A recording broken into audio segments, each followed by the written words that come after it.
In his book, The Blue Bear, a true story of friendship, tragedy, and survival, author Lynn Schooler calls Alaska state capital, Juneau, more than merely remote, and the rest of southeast Alaska, a vast unpeopled space. I spent 2 weeks there in 2008 and found it a land empty of men, but full of life. Mountains covered in dense green forests, ice and snow, steeply tumble under gray skies into dark seas fed by calving glaciers. And when the sun does make a cameo appearance, its light falls almost blindingly on the landscape before you. Nearly all of Southeast belongs to the trees, the bears, the birds, the fish, and the marine mammals.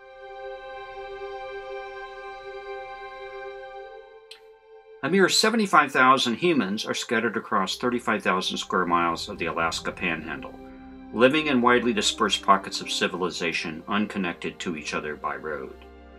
They leave their cars at home and travel around the region by private boat, ferry, commercial jet, or puddle jumper propeller-driven aircraft. Treatment of major medical problems often necessitates flying to Anchorage or Seattle.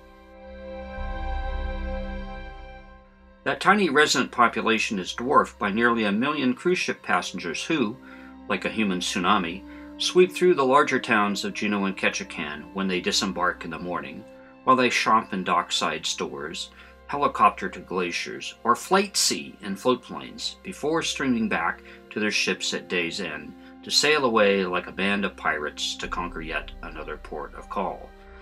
More visitors yet arrive each year by ferry and plane. Most of the people I met who live and work in Southeast Alaska were not born in the 49th state. They came, they saw, and Alaska conquered their souls. Even though I might hate it as a place of permanent domicile, they love it and don't plan to leave it. But should you move there? If you fancy wearing plaid shirts and rubber boots, prefer fishing and hunting to shopping at the mall and attending the opera, and want to live in a world where rainfall is measured in feet rather than inches, and whose primary colors are gray and green, this is the place for you. Southeast Alaska. For most, a great place to visit, but only for a few, a great place to live.